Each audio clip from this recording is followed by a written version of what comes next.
Muito bem, pessoal. Bom dia. Estamos aqui num encontro, eu diria que é épocas de mudanças, né? Mas, como escreveu Antoine Saint-Exupéry, que escreveu O Pequeno Príncipe, ele diz que mudanças não entram na casa da gente pela porta da sala de estar. Costumam entrar por um rombo no telhado. Então, nós estamos aí pós-Covid, guerra na Europa, com tendências de ficar complicada, e isso nos trouxe aqui consciência de realidades, né? E acho que só tem dois tipos de realidade no mundo: aquela que é percebida e a falsa. A percebida é a que acontece quando a gente tem que enfrentar as efetivas transformações. E a não percebida serve para tudo que é fake news, utopias, bobagens que andam em torno da realidade não percebida. E este encontro aqui é um encontro importante sob o ponto de vista da comida, né? Que às vezes muita gente não sabe que planta come. Aliás, meu caro Prochinol, um professor de fertilização falou: não, planta não come, planta bebe. Eu não sei se ele gostava mais do caminho da bebida, mas não come, não bebe e tal. Mas, ou seja, o mundo da nutrição, o mundo dos fertilizantes, de todo este campo da agricultura brasileira, né? Que, aliás, uma história fascinante que o Fernando Penteado Cardoso me contou, cara visionário, criativo, né, extraordinário, foi fundador da Maná, e ele falou assim: Jô, você sabe por que eu criei o slogan com Maná do Bandudá? Eu falei: não, doutor Penteado, por que foi? Eu estava vendo lá um livro do Monteiro Lobato, estava escrito lá que o Pero Vaz de Caminha escreveu: esta terra que em se plantando tudo dá. Ele falou: não, com Maná adubando dá. Ou seja, o querido seres humanos eternos, né, como o doutor Penteado Cardoso. E nós temos aqui no Brasil, como a gente sabe, passivos tecnológicos para aprimorar, ou seja, muito conhecimento já gerado há muito tempo, ainda mal usado. Temos campos extraordinários no crescimento da utilização correta das tecnologias. Fica evidente neste cenário, não é, de crítico a nível planetário a importância de planejamento estratégico, planejamentos estratégicos de ponta a ponta de cadeias produtivas. Abre-se o mundo para as inovações, revoluções na área de biogenética, digitalização, o sagrado mundo da sustentabilidade. E quando olhamos neste cenário planetário hoje o Brasil, eu acho que ele nunca foi tão percebido como um local de oportunidades como agora. Sempre foi o país do futuro, mas neste mundo hoje, deste complexo agroenergético, agroalimentar, agroambiental, o Brasil ocupa uma posição única de percepção efetiva a nível de uma sociedade pensante, obviamente, a importância que ele passa a ter neste cenário planetário, como o Alisson Paulinelli bem coloca sempre. Aprendemos a fazer agricultura no cinturão tropical do planeta Terra, e o que vai nos levar ao futuro, para os próximos 30, 40 anos, será a produção de alimentos e energia no cinturão tropical do planeta Terra. E, nesse sentido, o Brasil aprendeu a dominar. Então, nós temos aqui hoje um marco importante.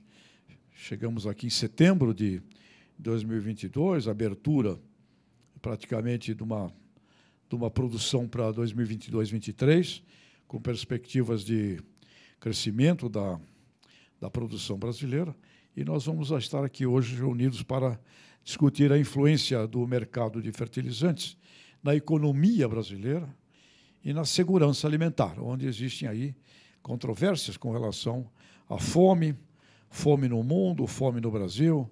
Por outro lado, obesos no mundo, obesos no Brasil.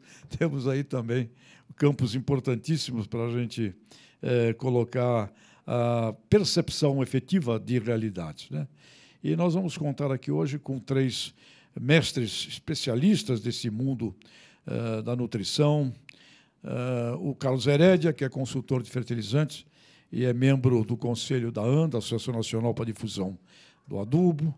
Vamos ter o Luiz Prochinol, que foi professor de fertilidade de solo, fertilizantes da USP, dirigiu o International Plant Nutrition Institute no Brasil, é diretor-geral, Prochinol, da Nutrição, Plantas, Ciências e Tecnologias e coordenador do NPV, que é um movimento que nos reúne aqui hoje também, que é Nutrientes para a Vida, onde a gente vai ficar mostrando ao cidadão consumidor de alimento que, quando ele come um alimento mais bem nutrido na sua originação, ali vai, na mesma grama de alimento, mais saúde embutida naquele volumezinho de um prato de comida, o Nutrientes para a Vida. E o Walter Casarim, engenheiro agrônomo da Unesp, coordenador científico do NPV, Nutrições para a Vida, Nutrição para a Vida, assessor da AgriSUS, aliás, a fundação que foi criada pelo Dr. Penteado Cardoso, e também professor do programa Solo Agro da Exalc USP.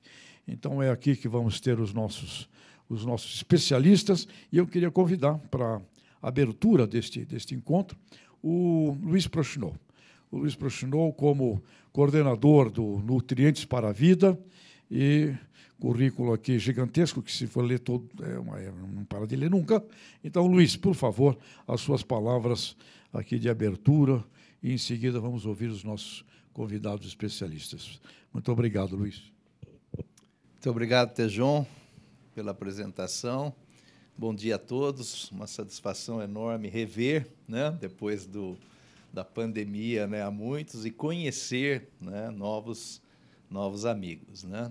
Nós conversamos muito com alguns de vocês através aí dos meios online, mas eu não conhecia vários pessoalmente. Bom, pessoal, a minha função é fazer uma abertura, né, sobre a iniciativa Nutrientes para a Vida.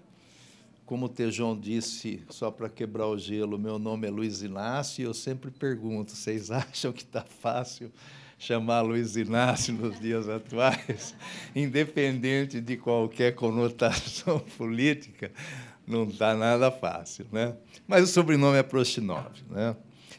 Pessoal, é o seguinte, novamente, muito bem-vindos, agradecemos demais, né, a presença de todos, né, para poder falar um pouquinho a respeito de fertilizantes e nutrição de plantas. Eu gostaria, em primeiro lugar, de conversar com vocês a respeito de alguns fatos que são balizados pela ciência, né? São coisas simples, mas que nem todo mundo tem o conhecimento. O primeiro fato é que todo ser vivo necessita nutrientes. E as plantas são seres vivos, consequentemente, precisam de nutrientes. Para completar, né, o seu ciclo de vida, para se desenvolver de forma adequada, para produzir bem e produzir com qualidade, né? Os fertilizantes nada mais são do que produtos que contêm nutrientes. E são extremamente fundamentais na maior parte das regiões agrícolas do mundo, notadamente nos solos tropicais, porque esses solos têm baixíssima fertilidade, não têm nutrientes. Então, nós precisamos providenciar nutrientes para as plantas se desenvolverem bem, produzirem com qualidade, né? Um outro fato é o seguinte: desde que você utilize fertilizantes de forma correta, sob o ponto de vista técnico, os fertilizantes não representam problema de contaminação, não representam problema de poluição ambiental. Mas veja o que eu disse, utilizados corretamente. Então, você tem que ter um controle de qualidade que leve à isenção de contaminantes, que, aliás, o problema é mínimo no mundo, né? É muito pequeno esse problema, mas se faz realmente uma proporção, se dá uma proporção enorme que não é realidade.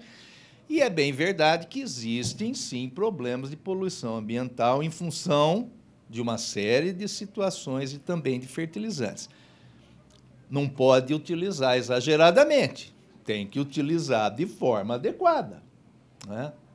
E eu quero dizer a vocês que utilizar de forma adequada, existem vários requisitos para você utilizar de forma adequada, mas existem 4 princípios fundamentais, que é você definir a fonte correta de fertilizante, aplicada na dose correta, no local correto e na época correta. Esses são os princípios fundamentais de se utilizar fertilizante de forma adequada, né?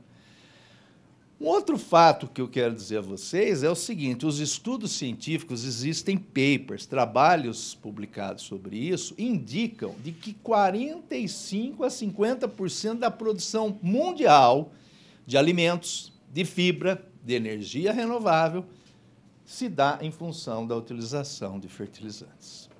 Então, fertilizante, ele é um assunto de segurança a nível mundial, e muito especialmente para o Brasil. E nós temos um exemplo claro disso, né, no que aconteceu nos últimos meses, a preocupação totalmente fundamentada se nós tivéssemos falta de fertilizante. Em função de situação econômica, em função de mercado, houve este temor, né? Então, fertilizantes são produtos que têm base e são de segurança nacional, deve ser discutido nesse nível. E, finalmente, o último fato, não menos relevante, é que fertilizantes orgânicos podem e devem ser utilizados, mas eles não são suficientes tecnicamente e economicamente para providenciar a produção de alimento que nós precisamos no mundo. Então, pessoal, esses são fatos. O que acontece é que a população em geral, e principalmente a população urbana, recebe informações equivocadas a respeito disso. Então, a nossa iniciativa, Nutrientes para a Vida, que existe no Brasil, que existe em outros países do mundo, tem por objetivo informar a população com base em ciência sobre os produtos chamados fertilizantes, que, aliás, diga-se de passagem, é a mesma coisa que adubo, são sinônimos. Fertilizante e adubo são a mesma coisa, tá? Então, essa é a nossa missão. Missão de, com base em ciência, modificar a percepção da população com relação ao que são fertilizantes, né? Isso dito, né, o meu objetivo foi, então, fazer a abertura, preparar o terreno aí para o Herédia, para o Walter, e depois, lembrando, vamos ter uma sessão muito importante de debate, responder perguntas, né, nesse tempo que nós temos. Então, pessoal, de novo, muito bem-vindos, tá? Uma satisfação ter vocês aqui com a gente. Fiquem totalmente à vontade, isso é bem informal, tá? E antes de voltar para o Tejon, fazer a apresentação do Herédia, eu só queria compartilhar com vocês, ou nós da NPV queremos compartilhar, o último vídeo que nós produzimos na NPV, na Nutrientes para a Vida. É um vídeo com o cantor e artista, o ator, o Pedro Leonardo. É um vídeo rapidinho, tá, a respeito desse assunto, tá joia? Então, depois já voltamos com você, Tejon. Você já ouviu falar em fertilizantes? Além de serem insumos fundamentais para a produção de alimentos pelo mundo inteiro, são também, gente, muito importantes para a nossa saúde. Eu que cresci nas fazendas de Goiás, conheço bem sobre esse assunto e quero compartilhar algumas informações que talvez você ainda não saiba, viu, gente?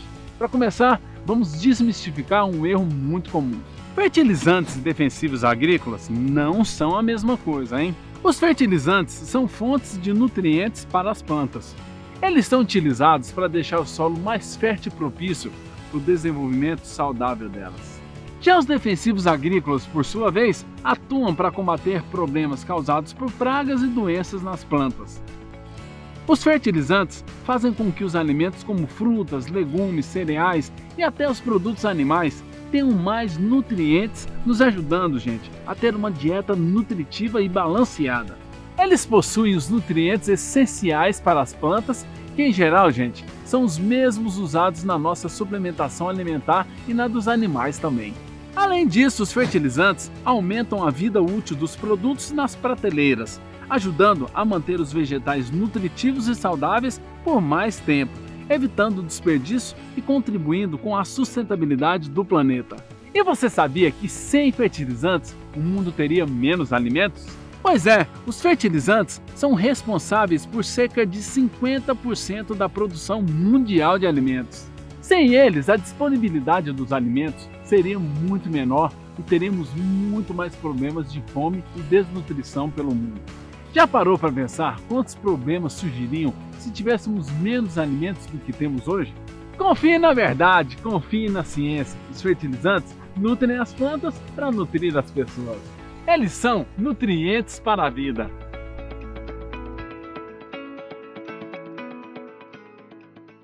Portanto, meu caro Prochnow, aqui os colegas jornalistas, voltaremos a você com questões daqui a pouco. E tudo isso aqui fica revelando que nós estamos num mundo de saúde, né? Saúde é o nome, saúde de solo, saúde de planta, saúde vegetal. É um mundo da saúde, como o Ray Goldwell lá em Harvard, mais de 90 anos, diz. Não é mais agribusiness, é health system, um sistema de saúde. Muito interessante essa visão que este momento nos permite repensar até filosoficamente. Mas queria convidar, então, o Carlos Herédia, que é consultor de fertilizantes, especialista profundo na área, membro do Conselho da ANDA. Eu acho que para nos dar aqui este panorama, não é, dessa situação planetária dos mercados. Carlos, por favor. Obrigado, Tejão. Bom dia a todos. Bem-vindas e bem-vindos ao nosso encontro do NPV. É um prazer estar aqui com vocês para trazer alguns elementos para a gente poder discutir. Inicialmente, eu queria dizer, eu acho que o Luiz apresentou muito bem o NPV e qual é a missão do NPV, né? Qual é a razão de ser. E, evidentemente, não é mercado, no sentido de discutir tendência de mercado, que tamanho que está o mercado, para onde vai o mercado. Mas eu acho que é um pano de fundo importante para a gente até fazer a passagem para o Walter. E eu acho que no início do ano, né, Luiz, a gente fez um encontro, não exatamente com esse formato, mas um encontro com a participação da imprensa, onde o mercado foi um dos temas, né? E, naquela época, vocês vão lembrar, existia uma enorme preocupação com o mercado no sentido de disponibilidade de fertilizantes para se plantar a safra no Brasil. Dado que o Brasil ele é dependente de importação, vocês sabem, esse ano foi um ano do, para usar um termo em inglês, foi o ano do awareness de fertilizantes, né? Se você compara, eu acho que foi, infelizmente, por uma razão que nós não gostaríamos que acontecesse, por 3 razões, né? Pela pandemia, pelo problema da Bielorrússia, que foi um problema bem pontual, mas impactante, e pela guerra na Ucrânia. Esses 3 fatores trouxeram uma evidência para o fertilizante que eu não conhecia, que o cidadão comum, urbano, principalmente, não conhecia, né? Mas esse evento que a gente fez no início do ano era uma preocupação muito grande, o rompimento das cadeias, como muitas cadeias produtivas de outros segmentos se romperam, e até hoje a gente está vivendo isso, né? Por exemplo, o setor automobilístico, alguns componentes até hoje não estão regularizados o seu fornecimento, existia um temor muito grande que o fertilizante seguisse o mesmo caminho, né? E vocês lembram toda a dificuldade para conseguir importações no primeiro momento. Então, eu acho que a minha conversa com vocês hoje é muito no sentido de tentar fazer esse retrospecto e entender o que aconteceu de lá para cá e em que situação a gente está hoje, em termos conceituais, né? Pois bem, existia um problema muito sério causado pela Bielorrússia, como vocês lembram. A Bielorrússia foi sancionada por uma questão de represália a uma atitude do país em relação a um jornalista e tal. E Bielorrússia perdeu a sua capacidade de exportar potássio porque ela não tem acesso ao mar, né? E ela exportava pelo porto de Klaipėda, na Lituânia. Esse fluxo foi interrompido e, com isso, os fluxos de exportação foram interrompidos. E o Brasil era um grande comprador da Bielorrússia. Isso gerou um primeiro temor de suprimento. Logo em seguida veio a questão da guerra, que vocês conhecem muito bem, né? Paralisando, num primeiro momento, as importações ou as exportações da Ucrânia e até da Rússia por sanções. Sanções essas que existem até hoje em alguns países. Então, os Estados Unidos não compra produtos da Rússia. Europa, de uma maneira geral, não compra produtos da Rússia. O Brasil seguiu um caminho diferente, vocês acompanharam, inclusive com o presidente fazendo uma visita à Rússia um pouco antes da deflagração da guerra. O Brasil não sancionou a Rússia. O que aconteceu no primeiro momento foi uma dificuldade dessa cadeia, desse fluxo logístico funcionar, porque você tem uma guerra em curso e você tem uma questão de caráter financeiro que complicou muito os primeiros volumes vindo para o Brasil, porque o sistema bancário internacional também aderiu, de certa maneira. Depois se conseguiu caminhos para que esses pagamentos das importações fossem feitos. Então, de concreto, o que aconteceu? Um primeiro momento, uma dificuldade grande, um temor muito grande, e, à medida que o tempo foi passando, se conseguiu mecanismos para que esses fluxos voltassem, se não na sua forma total, mas que voltassem em volume suficiente para abastecer o mercado. Então, o que nós observamos é que o Brasil continuou trazendo fertilizantes da Rússia. Essa é uma questão, digamos assim, do ponto de vista volumétrico, quantidade, disponibilidade. Agora, qual foi o efeito disso no mercado? E aí eu queria voltar um pouquinho a algo que, se eu não me engano, eu comentei nesse evento do início do ano. Fertilizante, do ponto de vista preço, é uma commodity. É uma commodity em vários aspectos, como petróleo, como soja, como minério de ferro. O que é uma commodity? É um produto de característica física similar, igual, tem pouca variação, negociado livremente em grande volume, normalmente a nível mundial, onde a lei da oferta e da procura trabalha muito fortemente, muito nervosamente. Isso é commodity. A gente vê preço do petróleo, sobe, desce. Ou agora a Arábia Saudita falou que vai fazer isso, o preço sobe, o preço desce. Isso é commodity. Minério de ferro agora, a China está reduzindo um pouco a sua expectativa de crescimento, o minério de ferro cai. Aí o minério de ferro sobe, porque a China acabou com as restrições. Então, isso é commodity. Fertilizante é uma commodity tão desenvolvida que nem petróleo ou soja, que soja tem lá o Chicago Board of Trade, que negocia futuros e tal. Não, nesse sentido, não. Mas, no sentido primordial de como ele é precificado, é uma commodity.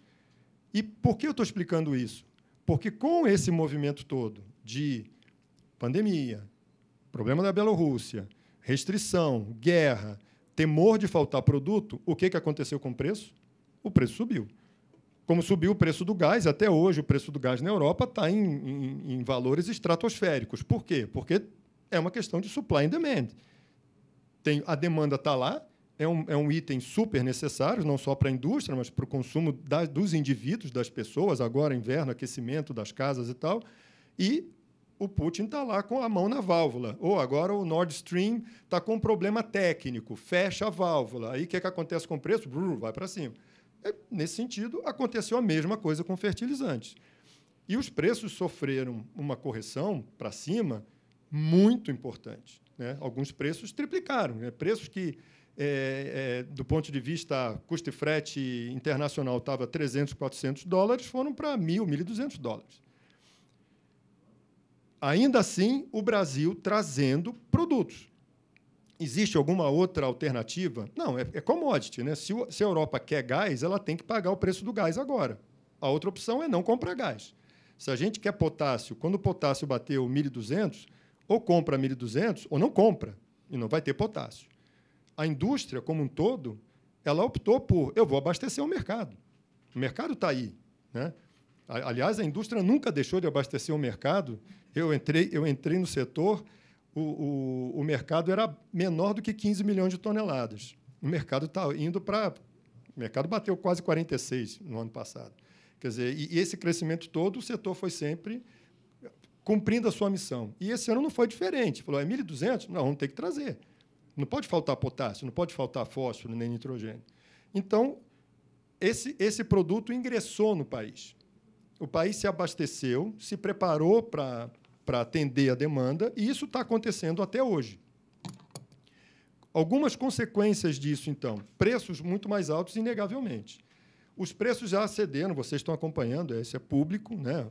Produtos que bateram 1.200 estão chegando na casa de 700 agora, né? Por quê? Justamente porque houve uma certa regularização. Então, esse primeiro movimento, esse primeiro temor, ele foi um pouco abrandado pela realidade dos fatos, né? A Rússia mandou produto para o Brasil é um grande importador, e, ao mesmo tempo, eu diria que, a nível mundial, e eu não tenho dados concretos do mundo inteiro, mas esse é um ano onde, e aí o Walter é doutor nisso, o Luiz também, o mundo inteiro está usando um pouco da poupança de nutriente que existem nos solos. Então, países de agricultura desenvolvida que vem aplicando há décadas, há séculos praticamente, fertilização dentro da recomendação técnica, ele tem uma certa poupança, principalmente de P e de K, que permite o produtor dizer assim, potássio é 1.200, eu vou aplicar menos. Esse ano eu aplico menos, depois eu corrijo, por conta de uma coisa que é a economicidade da cultura dele, né? O agricultor sabe fazer conta, ele faz conta muito bem, né? Aliás, o agricultor ele desenvolve mecanismos para tomada de decisão que são extremamente, como eu diria, não são sofisticados, mas eles são extremamente eficientes, né? Que é a famosa relação de troca, que você já deve ter ouvido falar.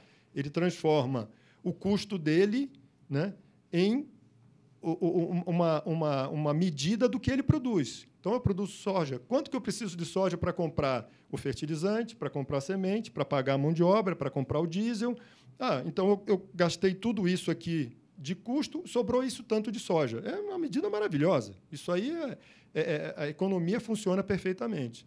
Então, isso aconteceu no mundo inteiro. Alguns lugares conseguiram reduzir mais, por ter maior poupança, por ter mais nutriente no solo, né? Outros lugares, menos.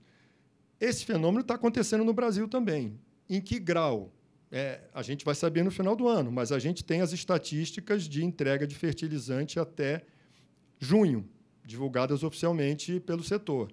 A gente tem números praticamente iguais, levemente inferiores em junho. O acumulado janeiro-junho desse ano é ligeiramente inferior ao ano passado. E foi o primeiro mês, se eu não me engano, né, Ricardo, que veio abaixo do ano passado, porque os primeiros 5 meses acumulados desse ano foram superiores ao ano passado. Por quê? Pelo temor. Pelo temor de faltar fertilizante. Então, da mesma maneira que o setor de fertilizante, a indústria de fertilizantes, ela se preparou e comprou matéria-prima, o agricultor pensou, muitos agricultores pensaram de maneira semelhante. E se essa guerra for mais intensa, se bloquear os fluxos de fertilizante e eu não tiver acesso ao fertilizante, como é que eu vou plantar? Eu vou comprar agora. Eu vou pagar mais caro, mas eu vou comprar agora. O setor pensou, de uma maneira geral, a cadeia pensou assim, né? A partir do momento que se identificou que o risco diminuiu muito, e, infelizmente, a gente está vendo a questão da guerra tomando um rumo um pouco diferente, né? Onde ela pode ter um recrudescimento que seria muito ruim em todos os aspectos, né, do aspecto humanitário e do aspecto econômico também, né? Por exemplo, eu estava discutindo com o Tejon, seria muito ruim que a grande conquista de poder tirar alimento, grãos, dos portos da Ucrânia, e se isso fosse perdido em função de um acirramento da situação no Báltico, por exemplo, e Odessa sitiada, né? O porto de Odessa, que é o principal sitiado, não pode carregar nada. Isso seria muito ruim para o mundo, né? A questão de segurança alimentar fica mais comprometida ainda. Então, houve esse movimento. A partir do momento que se identificou que os fluxos estão menos prejudicados, acalmou-se, e o que a gente vê hoje é uma situação onde, provavelmente, nós vamos ver alguma destruição de demanda em função de preço, puramente de preço. É insustentável você imaginar que o setor vai continuar crescendo na taxa que crescia, pagando 800, 900, 1.000, 1.100 dólares pelos produtos. Então, há um natural consumo dessa poupança do solo. Então, a gente espera números um pouco menores esse ano, né? E, do ponto de vista importação, vocês também têm acompanhado, por exemplo, a questão portuária. Nós estamos, até hoje, com portos bastante cheios de produto, por conta dessa decisão de se abastecer o mercado, né? E, na ponta, houve uma redução na saída do fertilizante. Isso tudo é um fluxo, né? O produto vem do exterior, ele para no porto, ele tem que ser descarregado. Geralmente, ele para no armazém primário, um armazém do porto, onde ele segue para as unidades misturadoras, que é armazenado lá também, e, de lá, ele é misturado, atendendo os pedidos dos clientes, e segue para o campo. Isso tudo é um caminho que é seguido. Se, em algum momento, nesse caminho, você tem uma interrupção ou tem uma redução do fluxo, o fluxo para trás ele vai travando, né? E é isso que a gente está vendo hoje. A gente tem um abastecimento muito grande de fertilizante, tem muito fertilizante no porto. O que eu posso garantir para vocês, isso aí, sem sombra de dúvida, aquele temor do início do ano é zero. Probabilidade de faltar fertilizante no Brasil hoje é zero. Não tem nenhuma chance disso acontecer. E o mercado está se ajustando agora, né? Diante de uma perspectiva de ter uma entrega um pouco menor, o mercado está se ajustando para essa situação. Então, eu acho que, resumidamente, é isso. A gente tinha uma situação muito difícil no início do ano, preocupava muito. O mercado ele acabou caminhando, a gente não vai ter nenhum problema de disponibilidade. A gente tem uma expectativa de uma safra muito boa, no sentido de que eu estava olhando hoje as projeções de clima, a probabilidade de El Niño e Laninha, que são eventos que, do ponto de vista climático, diminuem produtividade, é mínima, né? Eu vi até um gráfico interessante, né? Uma barrinha de El Niño, uma barrinha de Laninha e uma barrinha de normalidade, né? A barrinha de normalidade é desse tamanho, El Niño e Laninha é pequenininho. Então, o que isso significa? Chuva na hora certa, né? O produtor plantando o mais cedo possível, porque ele quer fazer a safrinha, e já uma safrinha que já está sendo anunciada, que vai ser outro recorde de safrinha, muito forte, porque a safrinha não é mais safrinha, é o safrão agora, né, Tejão?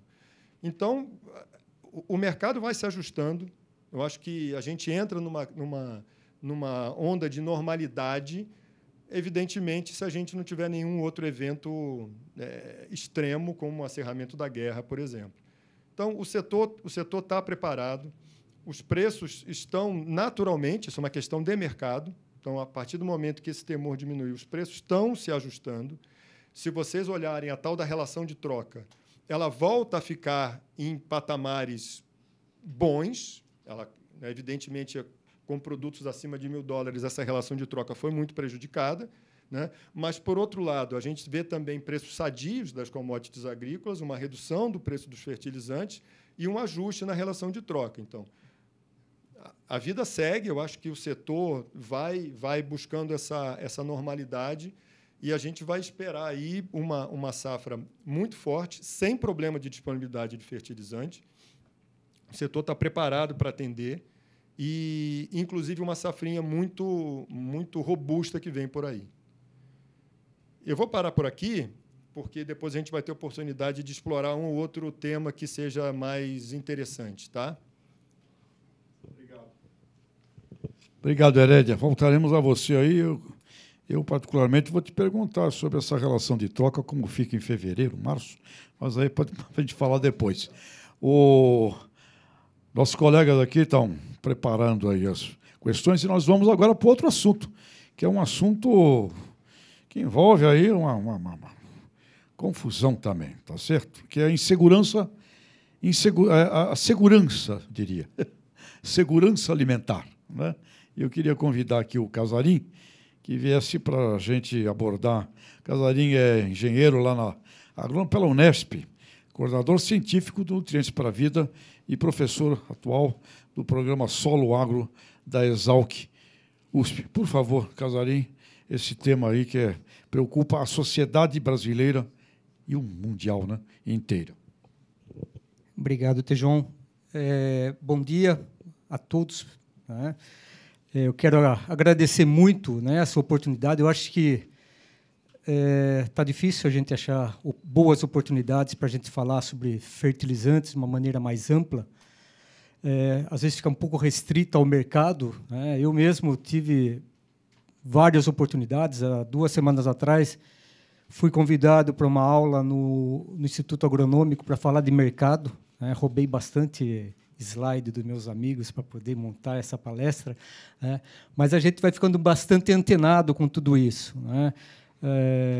Aliás, nesse movimento, a gente viu, acho que foi em agosto, Herédia, você pode até confirmar, o Brasil já estava com 65% do volume de fertilizantes para esse ano já do Brasil e 16% acima do que foi o ano passado, isso em agosto, né? E os preços, né, é uma coisa que constantemente a gente é perguntado.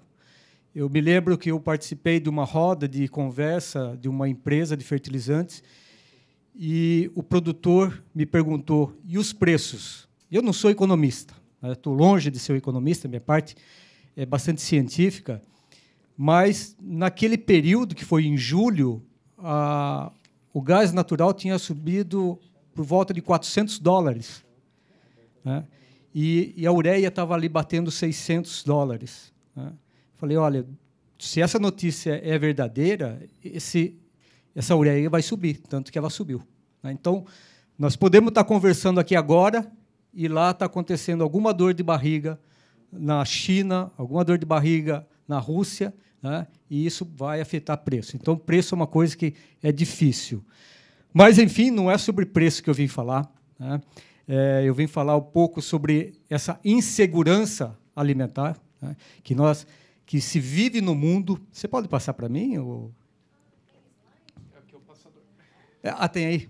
Não, eu acabei colocando, porque como tem números... Ok. Como tem números, eu procurei fazer uma apresentação para ficar mais fácil visualizar e para minha memória não me trair. Mas, de forma geral, diante do que o Herédia apresentou, o que a gente tem visto com esse aumento de preço dos fertilizantes ou com o aumento de preço dos insumos de uma forma geral, a gente percebe aí os impactos que está havendo nos alimentos, né? Tanto em preço quanto inflação, isso é galopante, né, o que aconteceu esse ano. Mas aqui, isso é mais para a gente inserir o assunto. Mas, dentro daquilo que o Herédia estava falando, sobre essa troca, né, ou o custo de produção de algumas culturas, a soja e o milho são as principais culturas que a gente tem no Brasil. E aqui, só para a gente exemplificar um pouquinho, o que aconteceu de média nesses últimos 5 anos, né? Aqui 37% era o custo do fertilizante na produção de soja. Na safra 2021-22 foi para 42%. A previsão, uma estimativa para 2022-23, para mais de 50%. Então, o quanto que vai encarecer, né, o custo de produção? E aí vem o que o Herédia comentou, né? O produtor ele começa a fazer essas contas, né, e até em papel de pão, né? É bem simples o que ele faz, mas ele começa a avaliar até onde ele pode ir para essa produção valer a pena, né? Se produzir soja, realmente vai valer a pena, né? O custo, aqui a gente está falando de fertilizante, mas tem outros custos, né? Tem óleo diesel, ele tem os defensivos, né? E aí vai se somando. E no milho, isso já cai um pouco, né? Até porque se utiliza parte do resíduo do que foi aplicado na soja aqui, então esse custo cai. Mas, mesmo assim, são custos que estão elevados, né, para a realidade hoje. O que vai ajudar muito isso? Se os preços, né, dos produtos que ele vai vender subirem também. Aí começa a empatar um pouquinho tudo isso. Mas tudo isso vai afetando, né, ali a inflação no prato dos brasileiros. Os preços vão subindo. Alguns caíram, né, mas tem muitos que subiram. Então, quando a gente pega aqui o prato, né, mais comum do brasileiro, com arroz, feijão, a gente vê que alguns realmente subiram bastante. O caso do arroz, nós tivemos decréscimo, né, mas acréscimos como o tomate de mais de 100%. Então, de uma certa forma, né, a vida, né, principalmente daquele que perdeu o emprego durante a pandemia, ou daquele de menor acesso financeiro, ele começa a ter dificuldade em ter o seu alimento. E isso vai gerando essa segurança ou essa insegurança alimentar. Eu coloquei aqui o que é segurança alimentar para que a gente tenha em mente. Porque nem sempre não, segurança alimentar e fome são dois termos diferentes. Então, nós temos a segurança alimentar, que, para a ONU, eles avaliam a grave, a moderada e a mais leve, né? Mas a segurança alimentar existe quando todas as pessoas, em todos os momentos, têm acesso físico e econômico a quantidades seguras, suficientes e nutricionalmente adequadas de alimento. Então, o fertilizante ele não participa somente na produção, mas na qualidade do produto que nós estamos fornecendo. E essa insegurança alimentar, quando a gente pega aqui o crescimento, né, vamos pensar aqui na insegurança alimentar grave, hoje, ou atualmente, o Brasil está aí, com 15 milhões de pessoas dentro, né, da insegurança alimentar grave.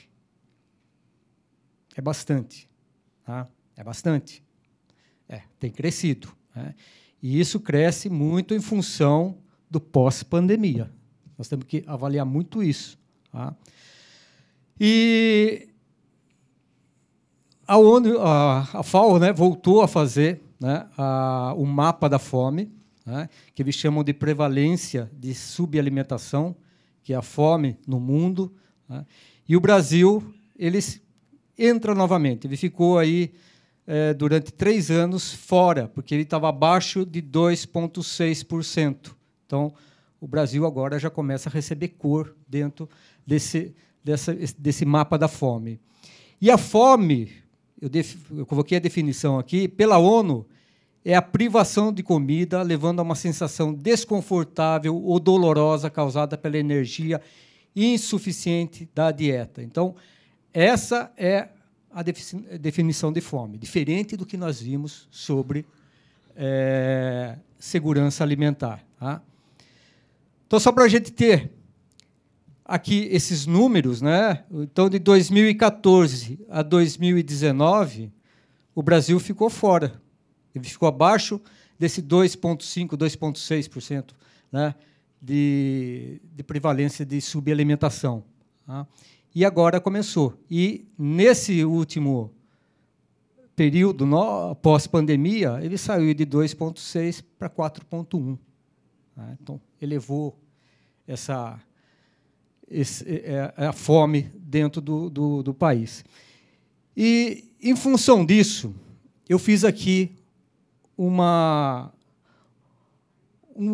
vamos colocar assim, como uma controvérsia do que acontece com relação à fome, que é controvérsia não, o inverso, né, da fome, e vamos falar um pouquinho de obesidade.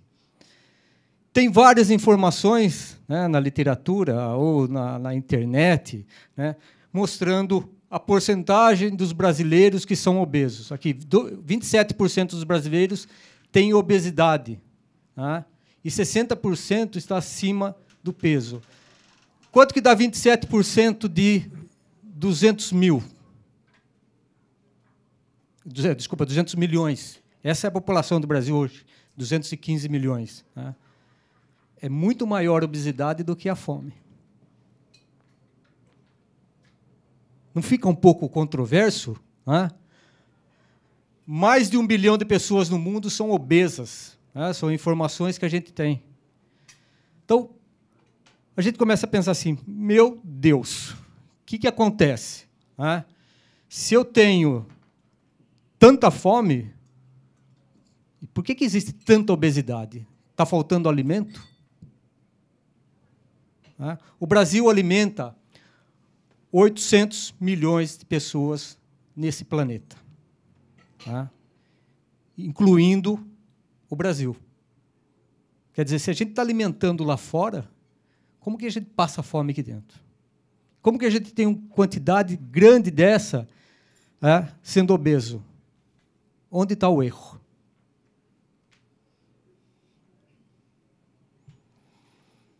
Um outro ponto que eu gostaria de colocar, que é o desperdício.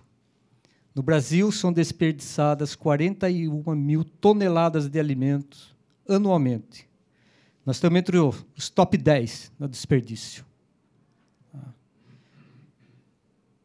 E esse desperdício, ele tem aqui uma escala, né? Mais ou menos aqui, 10% está dentro de casa. Desses 41 mil toneladas. Cada habitante desse país desperdiça em torno de 50 a 60 quilos de alimento anualmente. Tá? De maneira que, quando a gente começa a ver essas controvérsias, a gente começa a querer entender, né, melhor tudo isso.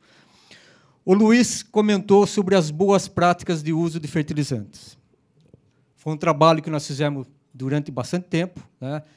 Dentro do meu currículo, eu tive o privilégio de trabalhar com o Luiz no International Plant Nutrition Institute durante quase 10 anos, né, Luiz?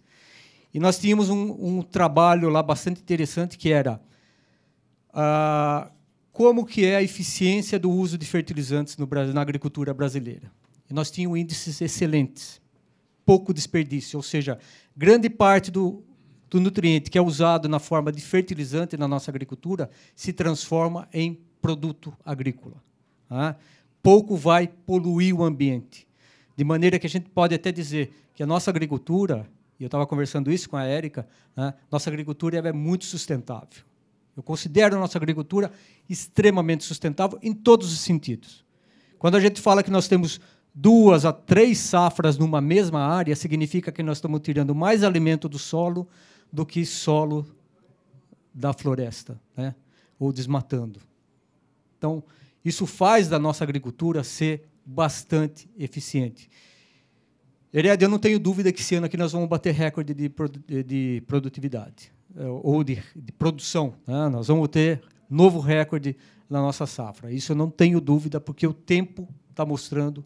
Né? Quando a água vem, e aí, o Tejon, realmente a planta bebe, porque ela vai beber essa água da chuva que tem os nutrientes, né, dentro dela. Né?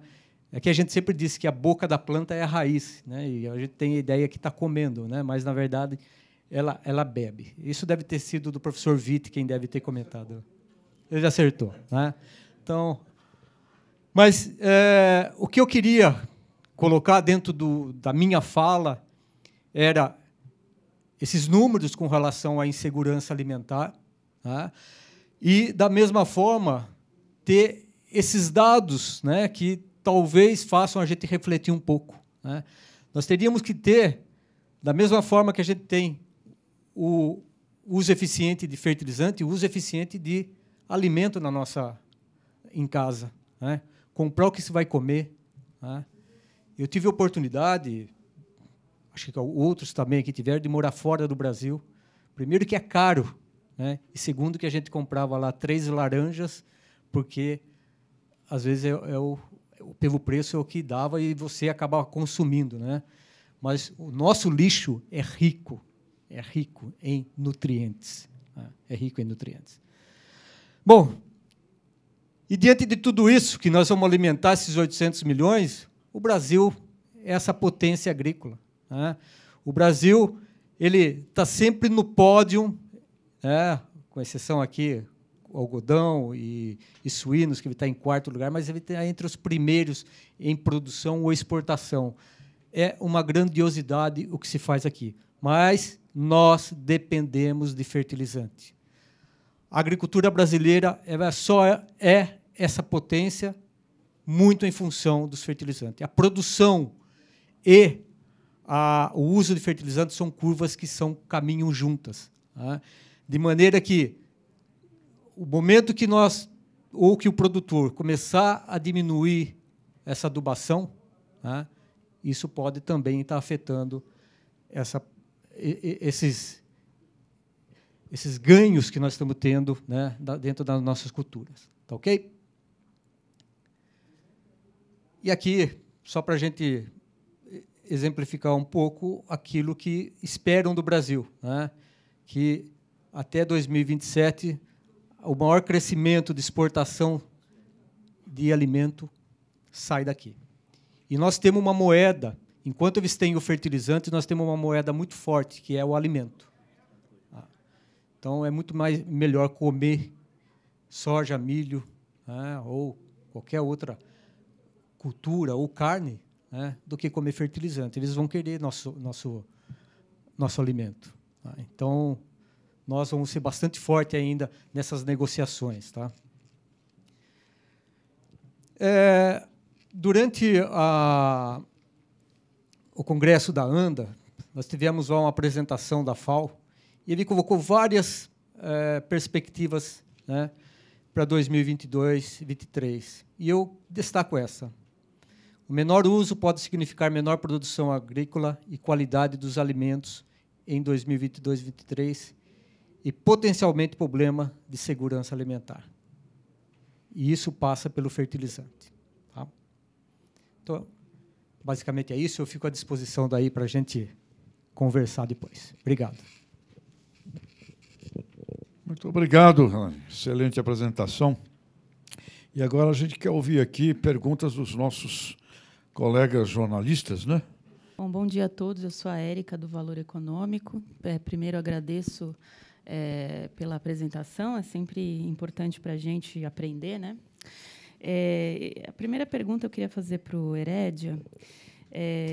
Eu queria saber se a gente viu aí que a importação de fertilizantes, você mesmo destacou, aumentou, né, esse ano, até pela situação atípica do mundo. Então, a gente aumentou importações e teve uma pequena redução de entregas, né, 3% no semestre e 18% em junho. Né?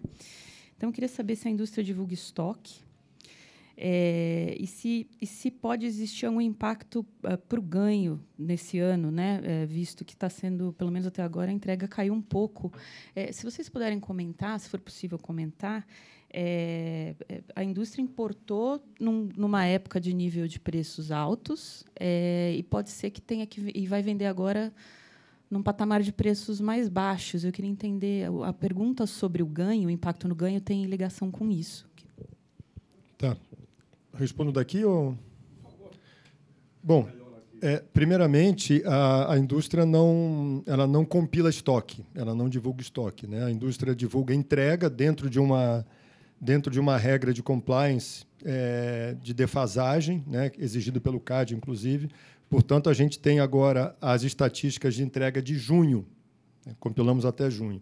Por outro lado, a estatística de importação é pública. Você pode pegar os line-ups e tal. E, com isso, a gente já tem o número de setembro. Setembro não acabou, mas o line-up está aí. Você consegue calcular os navios e tal e somar quanto que já tem até o terceiro trimestre, portanto. Né? Então, tem uma defasagem aí entre entrega e compra, o que dificulta um pouquinho a análise. Mas o que você colocou é verdadeiro. A gente vê, pelo volume de entregas, de importações, que, a partir do momento que se identificou que o mercado poderia ser um pouco menor, uma tentativa de corrigir esse volume. Então, você vê as importações, principalmente de setembro, já bem menores do que no ano anterior. Se eu não me engano, 1 milhão de toneladas abaixo do ano anterior, que é, evidentemente, uma ação do setor para corrigir essa defasagem entre entregas e compras de importação.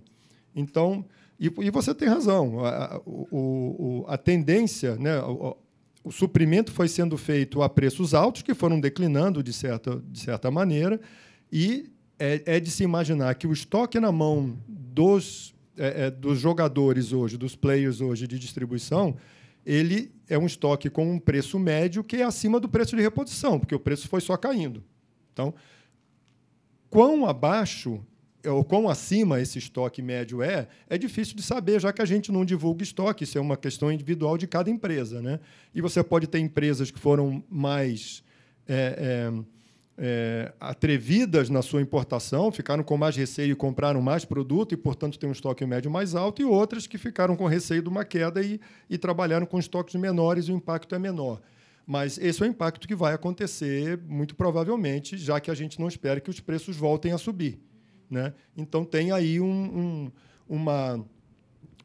eu diria que isso é uma das imperfeições do fato de fertilizante ser commodity e não ter mercados futuros, por exemplo, que nem soja, né? Soja, o sujeito vai lá e trava, né? Consegue travar, consegue redear. No fertilizante, não, é um mercado muito físico. Você comprou, você paga o preço do dia e vai vender ao preço do dia que você vender. E aí você está sujeito a uma exposição, né? Vou fazer um comentário,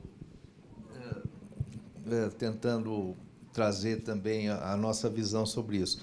A indústria de fertilizante, ela é uma indústria bastante complexa e sujeita a situações difíceis de mercado, né? Você abordou muito bem, né? Você tem um fluxo de preço, né? E você não consegue antever exatamente o que vai acontecer no futuro e está sujeito a isso. Então, é muito complicado. Além disso, a margem de lucro das empresas de fertilizante, ao contrário do que se imagina, é pequena, né? Não é uma margem nem de perto comparada a outros setores, como o próprio setor agrícola, por exemplo, defensivos, né? Então, ao contrário do que se imagina, é realmente uma indústria, né, bastante complicada. O investimento é alto, para somar ao que eu já disse, né, para você conseguir explorar essas jazidas que nós temos no mundo. Não é uma coisa simples. Então, resumo da obra, do que eu estou dizendo aqui. Não é fácil, realmente, administrar a empresa de fertilizante, né? É um negócio que você tem que ter muita atenção, porque, senão, você coloca a empresa numa situação econômica muito, muito complicada. Por favor. Você falou em relação ao produtor, eu só queria entender um pouco melhor. O produtor fez estoque também, passou a usar menos, é isso? Não.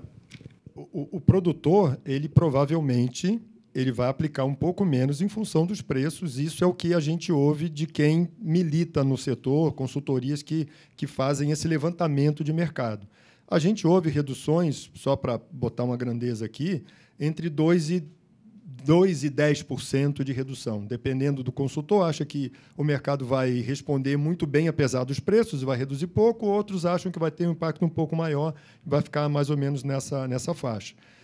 O que a gente notou, pelo menos é uma percepção, né, é que... Percepção não, um fato concreto. O mercado, diante da ameaça de faltar fertilizante, ele correu e comprou. Tanto que as estatísticas de entrega até junho estão aí. Até maio, a gente estava acima do ano passado, que foi um ano sensacional.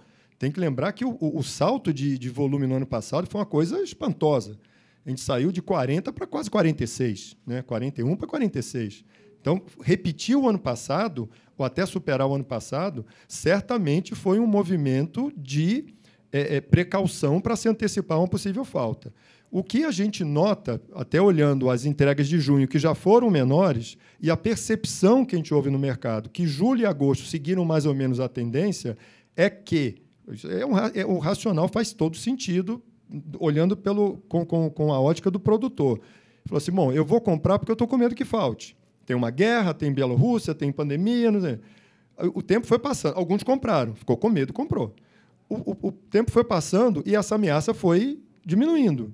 O fertilizante está vindo da Rússia. Vocês noticiando isso, olha, está chegando o navio, está chegando. Ele falou, opa, espera aí, eu não tenho que comprar agora, porque eu não vou ter um problema de falta. Eu vou esperar, então, porque eu estou vendo que o preço está caindo. Aconteceu isso, sem dúvida nenhuma. Qual é o problema disso que também foi noticiado e foi dito? O Brasil não é mais um mercado de 15, 20 milhões de toneladas. O Brasil é um mercado de 45 milhões de toneladas. E a indústria tem uma capacidade mensal de atender pedidos em função de logística e de capacidade industrial, né? Lembrando que o Brasil é um mercado de blend, de mistura, né? O agricultor compra N, P e K misturado, tailor-made para ele. O cara que planta milho, ele pede tanto de N, tanto de P, tanto de K. O cara que planta soja pede tanto de P e de K, porque ele não precisa de N, então é um adubo diferente. As fábricas de fertilizantes têm um monte de matéria-prima e zero produto acabado. A hora que chega o pedido, eles vão lá, pegam o que precisa, mistura e entrega para o produtor. É assim que funciona o setor, né? Então, dentro desse contexto, o sujeito, quando viu o preço caindo, falou assim, eu posso esperar. Só que, se todo mundo esperar, o setor, e falar assim, não, agora o preço do fertilizante caiu, o preço da soja está bom, vamos comprar. Todo mundo chega ao mesmo tempo, o setor não aguenta. O setor tem uma capacidade em função de mistura, fazer esse processo e colocar caminhão e tirar o produto lá de dentro, mensal. E isso foi dito já há alguns meses, que existia um temor de que, se o retardo fosse muito grande, poderia haver um congestionamento do sistema todo. Então, esse é um problema que ainda pode acontecer. É difícil dizer, porque a gente não sabe exatamente, não conhecemos a carteira de pedido das empresas e como está entregando. Mas o fato é que junho já foi um mês mais fraco e julho e agosto provavelmente foram também, né? Vocês fazem alguma projeção de entrega no ano? Não. Até por compliance, nós não podemos fazer projeção. Os consultores fazem, isso é legítimo, né? É um número que todo mundo quer saber, mas como entidade, né, como NPV ou como ANDA, nós não podemos fazer esse tipo de projeção. Eu queria fazer uma pergunta para o Casarim sobre essa questão que ele colocou na mesa da obesidade, da fome, etc. Acho que dá para entender que os dois problemas coexistem, né? Um não anula o outro. E aí eu queria, se você puder desenvolver um pouco esse raciocínio, né? A questão do desperdício, né? Você falou, existe sobrando de um lado, faltando do outro, e um desperdício, né? Você poderia desenvolver um pouco a ideia, né? Que iniciativas já existem para tentar resolver a questão do desperdício? Você destacaria alguma? Ou seja, como resolver essa equação de problemas que coexistem, né? O que o agro pode fazer aí, né? E como a NPV vê isso? Bom, isso é uma tarefa difícil, Érica, porque, em termos de desperdício, eu não vejo nenhum movimento, né? A gente vê, às vezes, algumas publicações dizendo qual o melhor caminho para diminuir o desperdício, né? Mas, efetivamente, você não vê resultados positivos quanto a isso, campanhas com relação a isso. Isso eu não vejo. Desenvolvendo um pouquinho sobre a fome e a obesidade, a gente começa a perceber, né, e como o Brasil produz alimento, a gente começa a perceber que o grande problema que nós temos é acessibilidade, né, as pessoas que não têm capacidade de comprar, né? Então, ela acaba não tendo acesso ao alimento que está disponível, mas está com preço alto. Então, eu vejo esse o grande problema. De que forma que a gente pode resolver isso? Isso tem que vir de cima para baixo, né? Talvez essa ajuda que o governo dá possa possibilitar alguém de estar tendo acesso ao alimento? Pode ser que sim, melhore um pouco, né? Mas eu não consigo enxergar muito. Eu até coloquei isso, e quando eu estava preparando ontem esse material, eu fiquei refletindo, falei, de que forma que a gente pode fazer isso, né? Dentro do Nutrientes para a Vida, a gente está sempre escrevendo bastante, a gente tem vários artigos, né, mostrando principalmente o efeito que o fertilizante tem na nutrição das pessoas, tá? E a gente até faz uma relação muito mais, até um pouco diferente, né, que quem faz a nutrição da gente não é a planta, quem faz é o solo, tá? Porque se a gente for buscar os biofertilizantes, né, ou a biofortificação dos alimentos, é uma forma de aumentar os teores de nutrientes no alimento, como foi feito na Turquia com zinco, ou como é feito em alguns produtos aqui no Brasil, né, aumentando o teor de ferro, né? Então, esse é um outro caminho para melhorar a parte nutricional, né? Mas talvez isso não seja o caminho para acabar com a fome ainda, né? Mas a qualidade nutricional do alimento, né? Então, eu acho que tem muita coisa para ser feita. Eu acho, Nutrientes para a Vida, a gente tem trabalhado arduamente para mostrar para a população a importância que o fertilizante tem, né? E a gente até uma vez brincou, foi, olha, foi só o Putin invadir a Ucrânia para o Brasil perceber, ou principalmente o pessoal da cidade perceber o quanto que o fertilizante é importante para a produção de alimento, né? E a gente tem trabalhado arduamente com tudo isso. A visão de vocês em relação a alguma iniciativa específica ou política pública específica que esteja em curso, né? Porque realmente essa é a pergunta do bilhão, né? Não é nem do milhão. Assim. Obrigada. Só uma informação, o Walter falou a respeito dos artigos, né, que nós publicamos. Eu gostaria de convidá-los para visitar o nosso site www.nutrientesparavida.org.br. Tudo que nós produzimos em termos de apresentações, vídeos, artigos, né, eles estão no site, né? Então fica aqui o convite para que vocês visitem, né, e conheçam mais a respeito do trabalho da Nutrientes para a Vida, que, entre outras coisas, procura trazer à população em geral maior consciência com relação à questão de se nutrir de forma adequada e minimizar o problema de obesidade e de desperdício, que é um problema muito sério, né?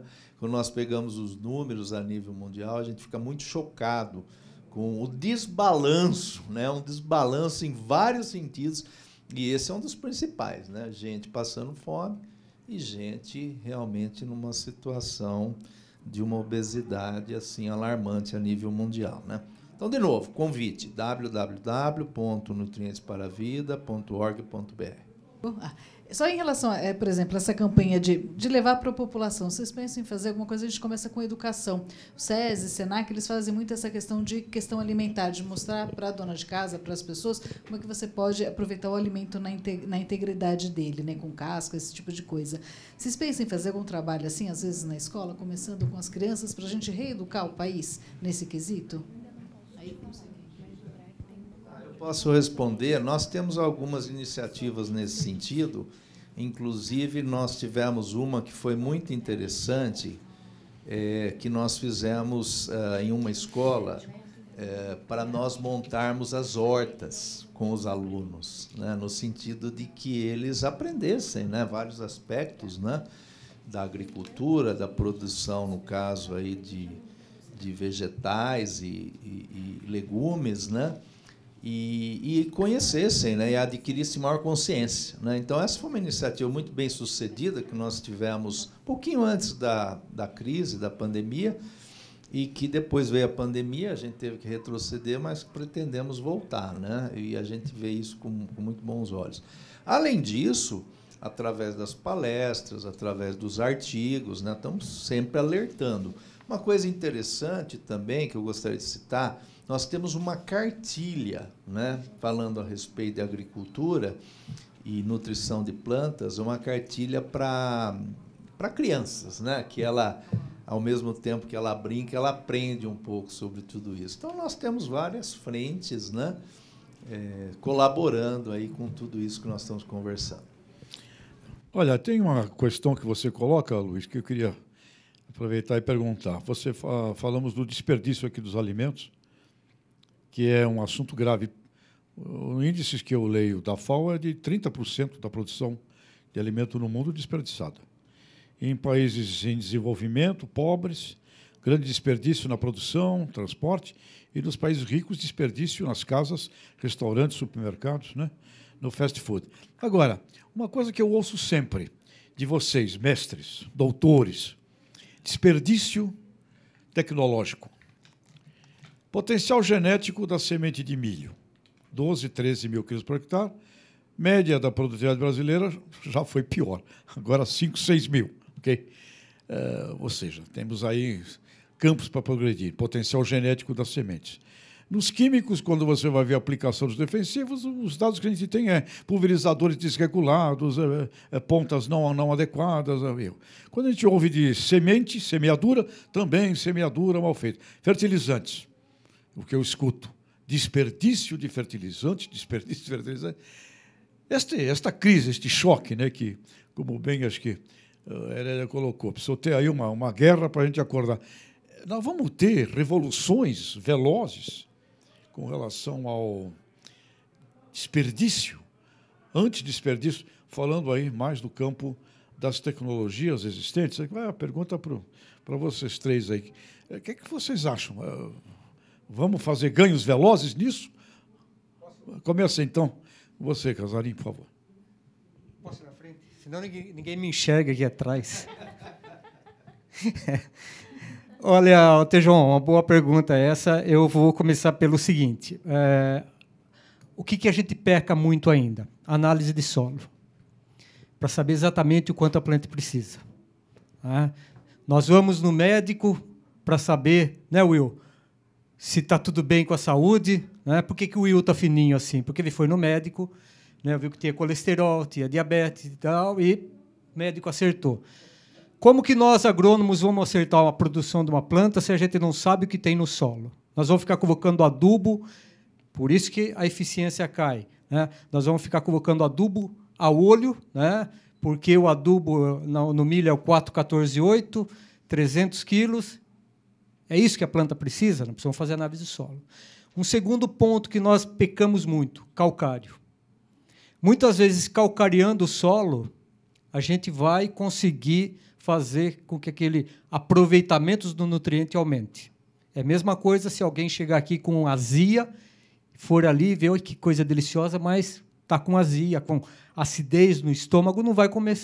Você precisa tomar um sal de fruta. O calcário é o sal de fruta do solo, porque nossos solos são ácidos. Né?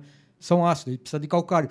Nós usamos hoje a proporção calcário-fertilizante de 1:1, mais ou menos. Né? Falou, Herédia, 46, vamos arredondar 46 milhões de toneladas de fertilizante. Calcário foi em torno de 52 milhões, né? Tá mais ou menos 1:1. O correto é 4 de calcário para 1 de fertilizante. Então, nós estamos subutilizando o calcário também. Tá? O milho, como você citou, às vezes é plantado em períodos onde pega estresse hídrico, né? Que é na entre-safra, e isso faz com que essa produtividade também caia. E, muitas vezes, ele não é adubado. Tá? Agora está pensando no milho segunda safra, está adubando porque ele está dando dinheiro. Então, aumentou-se a produtividade. Então, se a gente for ver, a gente vai somando, né, coisas aí que fazem com que o rendimento seja baixo. Né? Não sei se eu esqueci alguma coisa, eu deixo para o Luiz Herédia comentar. Não, perfeito. Eu vejo assim, você tem realmente definido pela genética um potencial de produtividade, que é elevado. Mas você leva isso para o campo, que não tem as condições ideais para você cultivar a cultura. E quais são os problemas que acontecem que diminuem esse potencial produtivo? Né? São de 3 ordens. Problemas climáticos, né? Você não tem as condições ideais de água, de temperatura, né? Problemas de fertilidade do solo, não tem nutrição, a planta não consegue comer, ou melhor, beber, né, o que precisava. E problemas que interferem também com o desenvolvimento ideal da planta, como, por exemplo, pragas e doenças. Né? Eu costumo dizer, eu gosto muito de fazer essa analogia. Você imagine quando não existia agricultura, né? Você tinha uma planta de milho, né, Tejon, que era muito diferente dessa que nós temos aí, mas era assim, você tinha uma semente que caía aqui, porque um passarinho trouxe, daí pegou daqui, foi daqui 1 quilômetro, outra planta de milho. Aí nós inventamos a agricultura, colocou todas as plantas de milho junto. Tejon, a hora que a praga chega ali e ela adora milho, ela fala, meu Deus do céu, isso aqui é um paraíso. Como é que nós temos que fazer? Nós temos que controlar, não tem jeito. Nós inventamos a agricultura, nós expandimos o número de pessoas nesse planeta. Então, são os 3 fatores que levam à diminuição. Quanto mais você aplica a tecnologia de forma adequada, quanto mais você conhece o ambiente, né? E se você tiver condições climáticas favoráveis, você vai se aproximar desse potencial produtivo. O que acontece é que nós, no geral, em muitas situações, estamos distantes.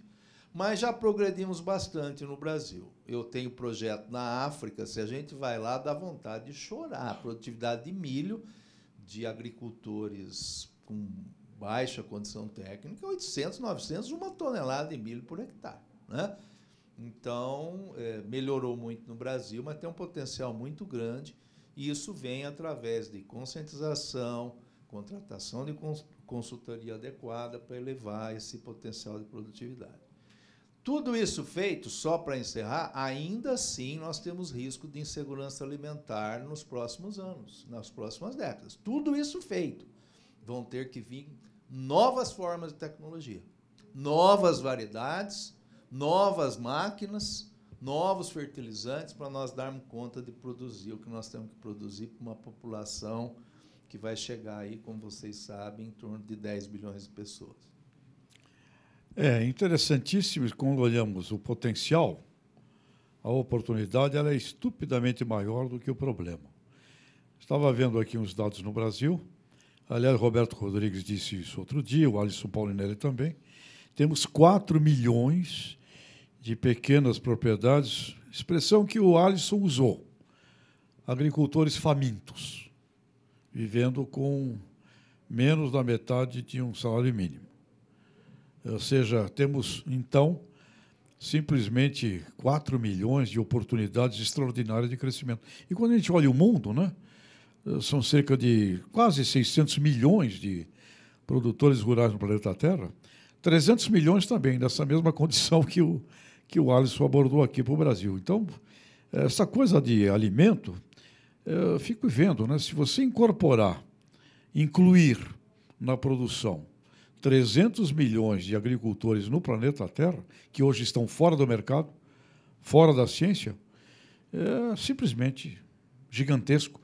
Não só para a produção, porque fica imaginando esses 300 milhões com mais os seus famílias e agregados e tudo que eles geram também de pequenas agroindústrias em torno, né?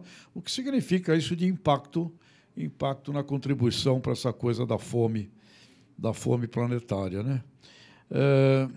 Poderíamos, então, dizer, aproveitando aqui, Prochnow, que, a princípio, num curto prazo, menos uso, do ponto de vista de volume, com mais qualidade do uso, é o que a gente vai estar assistindo.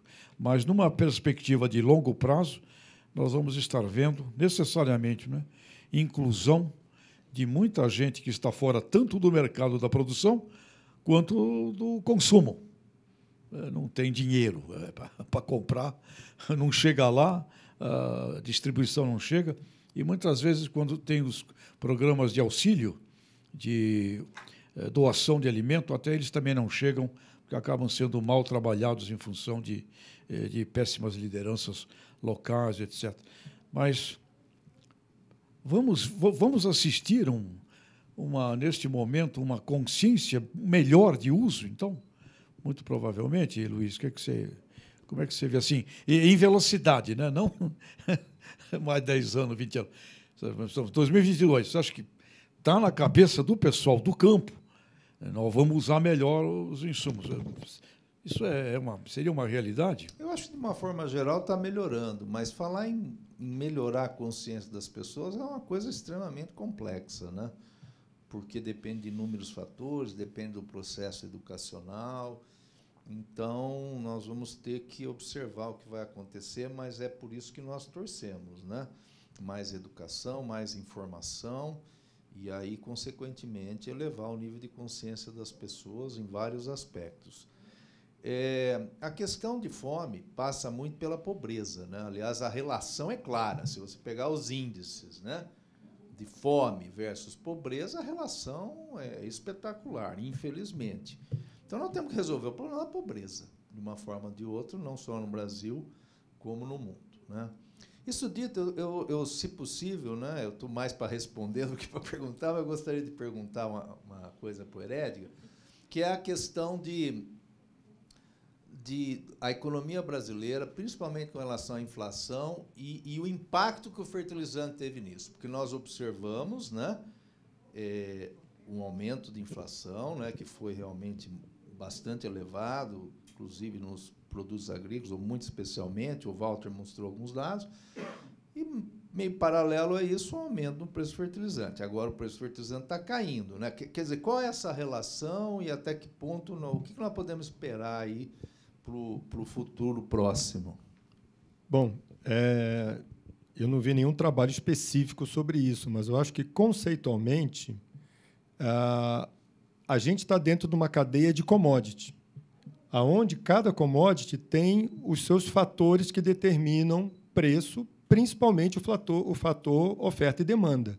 O que eu quero dizer é que, por exemplo, um produtor de milho, ele não, como a gente usa em economês, ele não precifica cost plus, o que quer dizer o seguinte: eu vejo o meu custo e aí eu vou botar uma margem em cima. Ele não faz isso. Chicago está lá subindo e descendo, da mesma maneira que o petróleo sobe e desce. A Petrobras não precifica o petróleo dela porque o custo do pré-sal é maior do que o custo do Mar do Norte. É porque o preço do petróleo é X.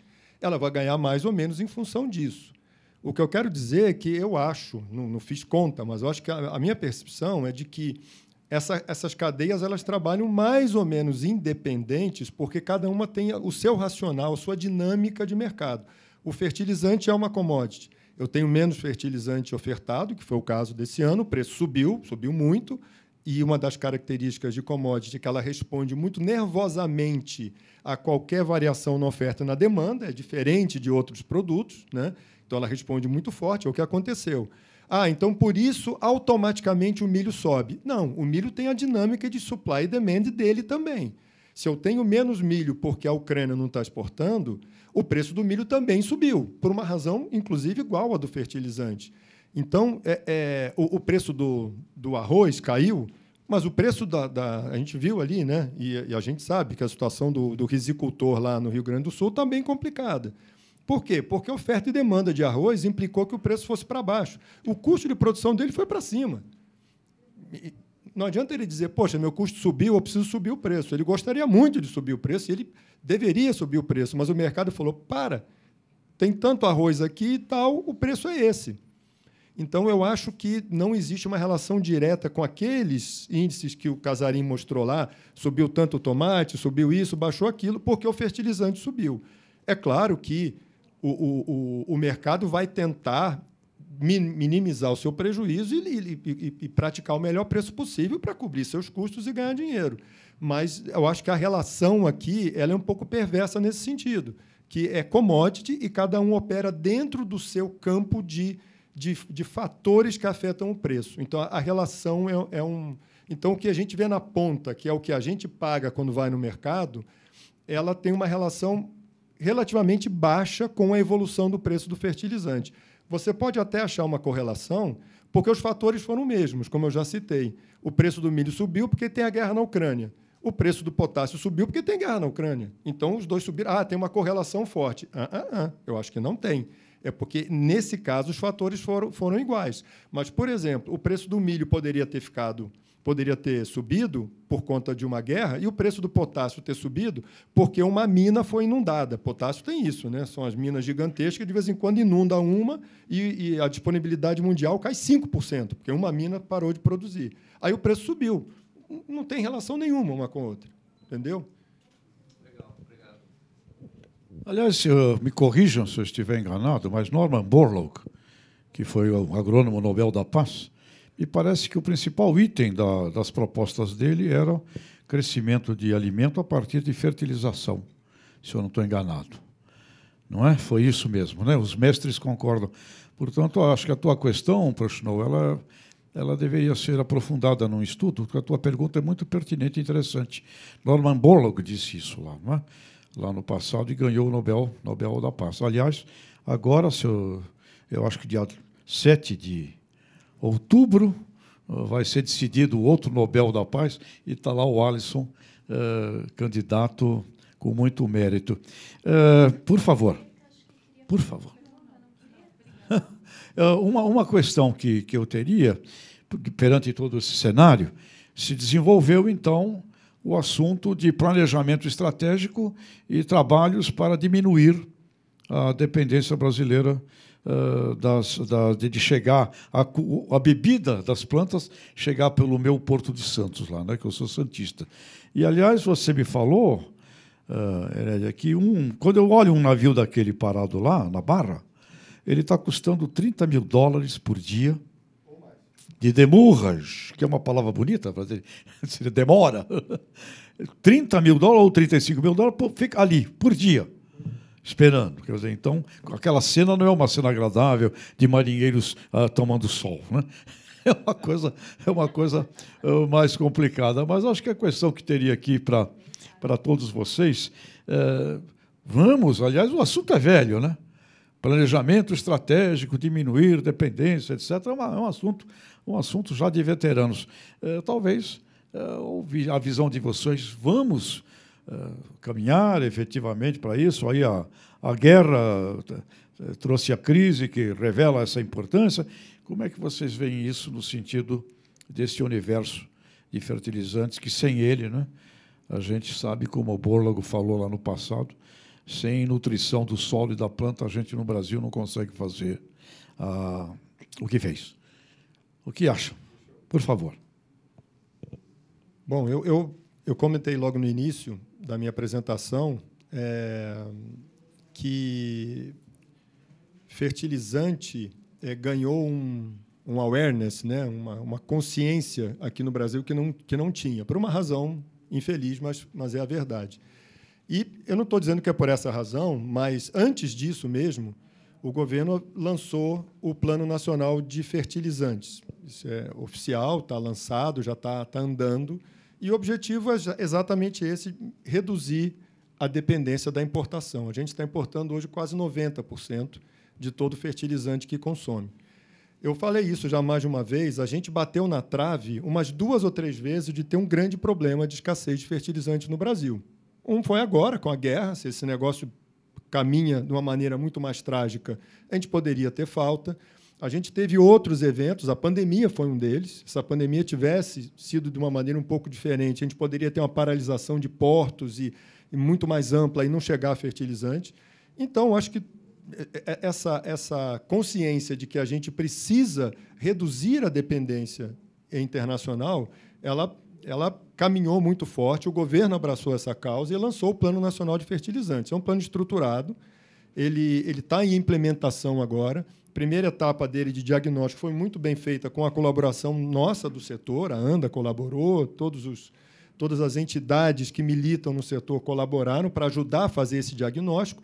A partir daí, tem uma série de iniciativas que precisam ser desenvolvidas e transformadas em plano, em todos os campos que vocês podem imaginar, desde licenciamento ambiental, como fazer isso mais célere para estimular as empresas a investirem, financiamento, tecnologia, como explorar as jazidas de fósforo que a gente tem no Brasil, que não são tão ricas assim, como a gente sabe, e cada jazida é um bicho diferente, porque o minério é diferente.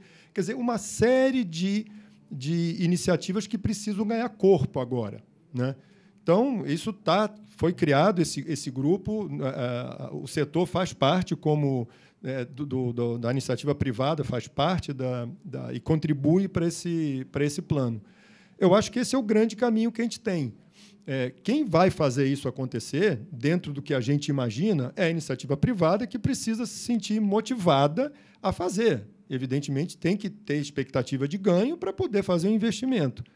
Lembrando que, em NPOK, você não consegue fazer nada em escala razoável por menos de alguns bilhões de dólares. Você montar uma mina do zero de potássio, colocar uma planta de amônia e ureia do zero para produzir 1 milhão de toneladas, que é classe mundial, alguns bilhões de dólares. É muito dinheiro, é um processo de maturação longa, então você tem que estar muito bem ancorado. E uma das razões que a gente vê essa produção nacional não evoluindo, né, ou até involuindo em alguns anos, a gente diminuiu um pouco até, né, é isso, não tem... A conta não fecha, vamos botar em português claro. A conta tem que fechar de alguma maneira, sabendo que o preço é dado, o preço é internacional.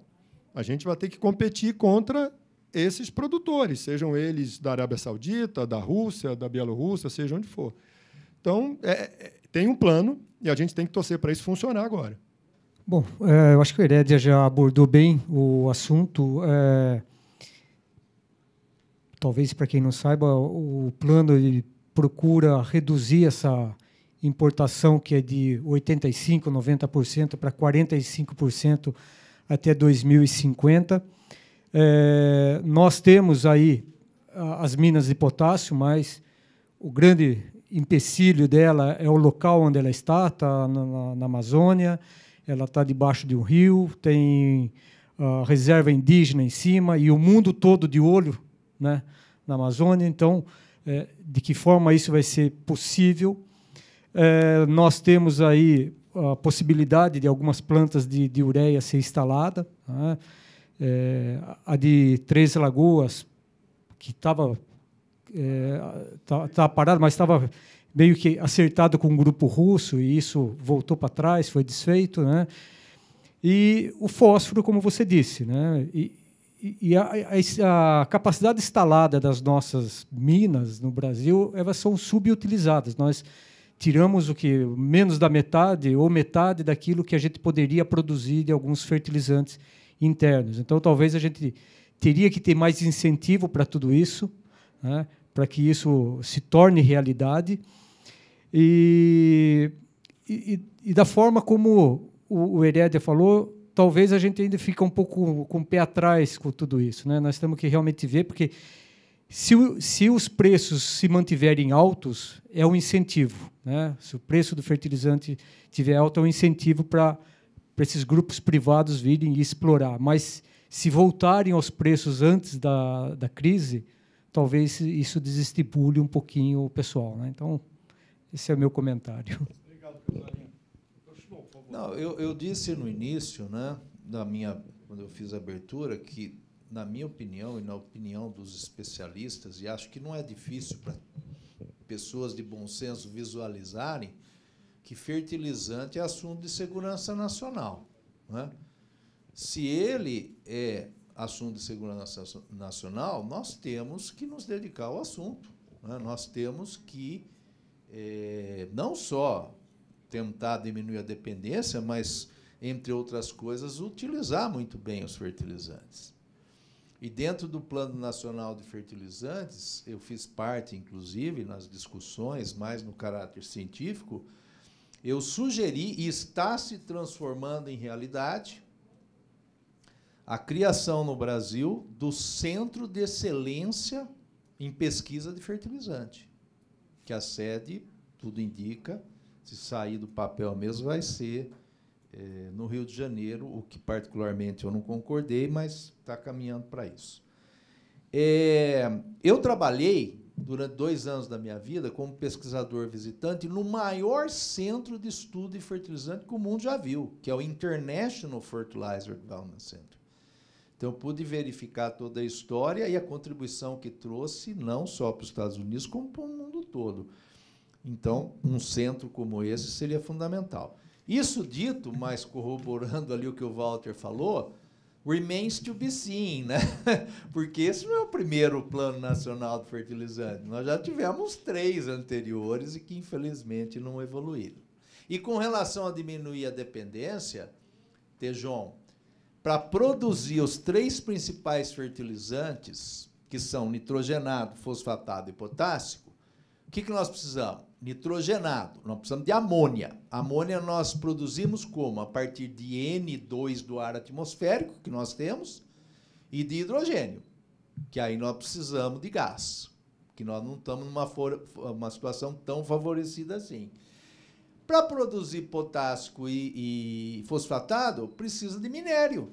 Nós não somos um país tão privilegiado. Pelo contrário, somos um país que, em termos, por exemplo, de rochas fosfatadas, somos totalmente desprivilegiados. Então, não é uma missão fácil, né? Dá para diminuir um pouco a dependência, mas é uma tarefa difícil. 70% a 75% das reservas de fósforo no mundo estão em um único país. Que país é esse? Se chama Marrocos. O mundo depende do Marrocos para fósforo, né? Então, a nossa missão ela não é fácil, mas nós temos que lutar nesse sentido. Espero que, dessa vez, o Plano Nacional de Fertilizantes realmente se concretize, e, muito especialmente, o Centro de Excelência de Estudo de toda a cadeia de nutrição de plantas. Eu acho que o nosso horário, né, ele está mais que esgotado, né, pessoal? Eu queria, Tejão, se você me permite, inverter um pouquinho a situação. Eu queria perguntar para o pessoal da imprensa se eles têm alguma sugestão, né, do que nós podemos fazer para otimizar as nossas atividades dentro da missão que nós temos. Se não tiverem, tudo bem. Mas se tem alguma sugestão, como eles veem isso, né? O que nós podemos estar fazendo para trabalhar com a nossa missão e ser o mais eficiente possível? Vamos ouvir. Agora você questionada. Pegar de surpresa, né? Quem está acostumado só a fazer pergunta em vez de responder, né? A gente é pago para perguntar, uma piada que existe, é a única profissão. Eu, assim, só de bate-pronto, assim, o que me vem é esse tema, essa pergunta que você fez sobre o impacto do fertilizante na ponta, ou seja, qual é a relação, se há relação direta, se não há. É até uma informação que eu estou atrás há mais de um ano. Assim, eu lembro que eu já tentei com vocês também, há um tempo atrás. Se desse um estudo como esse, por exemplo, seria uma ponta do que eu acho que ajuda a mostrar o que é o fertilizante, vai despertar interesse das pessoas, entender melhor qual é o impacto no prato, vai puxar, chamar atenção para o agronegócio também, porque tem muito ruído sobre o que é o agro, né, os impactos do agro. Então, eu acho que estudos como esse, divulgação de dados como esse para as pessoas sempre interessa, assim, em casa, né?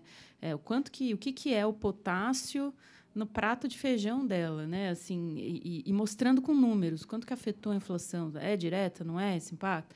Então, assim, é algo que a gente sempre procura e eu acho que ajudaria vocês a conversar com as pessoas de uma forma bastante eficiente.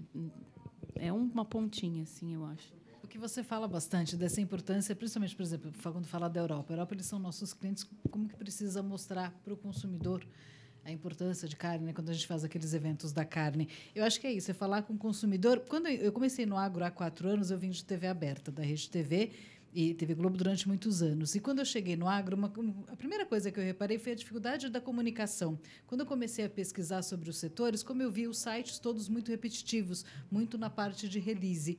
E eu sentia também essa dificuldade das empresas de conseguir umas informações de formas mais claras. Então, eu acho que a comunicação teria que ser melhorada nesse quesito de levar a informação.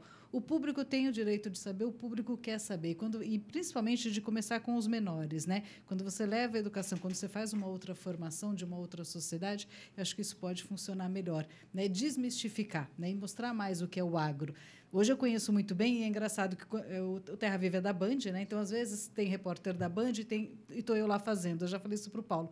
Como eu percebo, quando eu vejo uma matéria que o repórter da Band fez, com o olhar de TV aberta, e com o olhar que eu tenho hoje do agro. Eu falo para ele assim, eu teria feito essa matéria na Rede TV, eu teria feito essa matéria com o olhar de TV aberta. Mostrar isso, mostrar mais o agro, a importância disso, né? Porque eu faço muito VT do Senar, que é o Serviço Nacional de Aprendizagem Rural, que o CNA tem um programa lá no canal. Então, eu viajo bastante nas fazendas e eu vejo o produtor. Aquela mania de achar que o produtor sabe tudo. Não, o produtor sabe dele. Assim. Isso me serve também para a informação que eu quero levar para o produtor. De quando eu escrevo uma palavra, não, o produtor sabe o que significa essa palavra. Não, mas ele não é produtor de soja. Ele é produtor de leite, ele é produtor de outra coisa. Da forma da gente levar uma informação mais clara. Acho que é isso. Quando a gente coloca as coisas mais claras, ficam melhores. Muito obrigado. Bom, eu acho que soldado que está no quartel, ele é chamado para trabalhar. Não é? E aqui está o Tortorella, é o diretor executivo da ANDA, Associação Nacional de Difusão. A questão dos nossos colegas aqui, colocando a Associação Nacional de Difusão do Adubo. E, realmente, todos os líderes do agro reclamam que a gente não se comunica. Que a gente não se comunica. E eu acho que, como vocês, colegas, bem aqui colocaram, a gente tem que aprender a falar com a sociedade urbana, porque se ela não comer aquilo que a ciência está fazendo, a ciência não vai vingar, né? Então, acho que a gente está precisando realmente falar muito com a sociedade, até porque eu acho que não vejo mais essa separação. Mundo rural, mundo urbano. Você vai em Lucas do Rio Verde, Sorriso, qualquer lugar que você vá desse país, você vê lá uma total integração dessa sociologia, né? É interessante que tem uma piada que a gente faz entre alguns colegas que tem gente que fala mal do agro comendo um bife, né? Assim, ele não tem ideia. Ou seja, você está falando mal do que produz a sua comida. Então, as pessoas não fazem a ligação ainda. É interessante essas observações, né? E como é que você vai vencer essa barreira? Um dos caminhos é a comunicação. É mais matérias no jornal, é mais espaço no jornal. É isso mesmo. Sair do basicão, quanto subiu, quanto caiu. É um desafio que a gente tem no Valor agora, que é linkar... as matérias lá, elas têm um perfil muito de negócio, porque a gente conversa B2B com as empresas, mas a gente tem tentado conversar com as pessoas, né? E fazer mais os links. Né? Agora vamos convidar o Tortorella, como está aqui veio aqui como voluntário, mas ele não vai sair assim de graça, né? E está aí, Tortorella, as colocações excelentes aí das apresentações, né? Casarim, Herédia, Pruchnow, nossos colegas jornalistas. E, por favor, eu pediria, então, que você fizesse aqui o encerramento do encontro, de uma maneira aqui, nos honrando com sua presença. Muito obrigado, Tejão. Nós aqui, a Anda que fica honrada aqui com vocês, e acho que de trás para frente aqui vocês estão certíssimos. Associação Nacional de Difusão de Adubo, 55 anos que a gente está fazendo aí, e acho que também vocês estão testemunhando aqui um exercício nesse sentido, e eu quero ser claro, difundir adubo. Nunca teve tão presente essa necessidade, e por isso estamos aqui agora, tá certo? Então, eu quero deixar claro para vocês de que a Anda sabe que precisa melhorar nesta comunicação. E temos um carinho enorme e muito grande pelo NPV. O NPV é o nosso produto que a gente tem um carinho, porque é exatamente o nosso braço da ciência, o nosso braço do conhecimento, o nosso braço do conteúdo. Então, é muito importante que o NPV,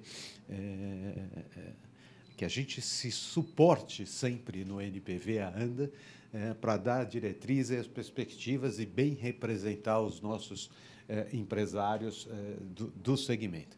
Eu queria deixar claro aqui que vocês passaram e fizeram um debate bacana e oportuno, que é exatamente o que a ANDA pensa dentro desse espírito de NPV, segurança alimentar de um lado e, de outro lado, meio ambiente. Duas pautas internacionais, e quando vocês debatem isso e falam de fome, fala de pobreza, fala de... o mundo está preocupado com isso, são as duas razões da existência e são as duas conclusões, Tejão, que a gente tem e sabe. O Brasil é a solução de ambas, tanto do meio ambiente como de segurança alimentar. Então, essa aposta nossa, e a gente está criando densidade, maturidade para isso, para saber que somos, sim, o centro aqui da solução globalizada desses problemas de segurança alimentar e de meio ambiente. Quero frisar aqui que fertilizante é, sim, um indutor de tratar com muito respeito e muito bem o meio ambiente, que nem sempre a sociedade também tem essa consciência. Como disse a Érica, nem sempre fertilizante no prato, lá a pessoa não vê essa coisa no dia a dia e também não vê que quando a gente usa fertilizante adequadamente, efetivamente 1 hectare é capaz de produzir o dobro, o triplo, 4, 5 vezes mais e, portanto, menos água, menos energia, menos desmatamento. Não tem na sociedade esta clareza, essa correlação de quão fertilizante é importante para o meio ambiente. Nós passamos aqui por vários debates, e o que eu quero frisar para vocês, jornalistas, é assim, a ANDA tem investido no NPV, todos os nossos conselheiros, as empresas do setor, têm um carinho muito grande, não é o Ricardo Tortorella falando, nós já herdamos isso lá dentro, é um programa que a gente vive estudando, porque sabe que ele pode ir muito além e entregar muito mais do que tem entregue. Os nossos estudos são bárbaros, mas a gente tem esse problema de não conseguir fazer chegar na velocidade e na forma que a gente quer que chegue na ponta. Eu quero só comentar aqui, por último, que além de saúde, e falamos muito de saúde, de fertilizante de saúde, tem uma coisa que também é educação. E parte disso da comunicação, e eu quero frisar aqui que, se o Pruchnow me der licença aqui, que nós também estamos tentando educar a sociedade, fazer cursos e parcerias e já explicando o quão fertilizante é importante, desde garoto, pequeno, porque precisa mudar esse perspectiva dos dois lados. Nós precisamos trabalhar mais como entidades do setor e do segmento, e, do outro lado, a sociedade precisa estar um pouco aberta e aproveitar, inclusive, esse momento que teve a guerra, essa discussão que é fertilizante. A gente tem alguns indicadores e algumas informações aí em breve que a gente sabe. Olha, se debateu muito fertilizante nos últimos semestres, para o bem e para o mal. Né? E para deixar claro, isso é uma oportunidade ótima para a gente, quando a gente termina aqui a nossa reunião falando de Plano Nacional de Fertilizante. Eu estava em Brasília ontem, discutindo isso, tenho ido quase toda semana lá, discutir esse tipo de coisa, e posso garantir, o governo quer acertar, os técnicos que estão lá são craques, são gente que entende desse negócio. Tem a maior boa vontade para acertar isso. Então, o cenário está pronto para... E, obviamente, Plano Nacional de Fertilizante não é uma coisa deste governo, é uma política de Estado, de fato. O Brasil percebeu que Plano Nacional Fertilizante é segurança alimentar, é uma questão de defesa nacional. Nós precisamos disso. Não é só uma coisa comercial, não é só uma coisa que, dependendo de 90%, o preço é dado lá fora, está custando caro. É mais do que isso.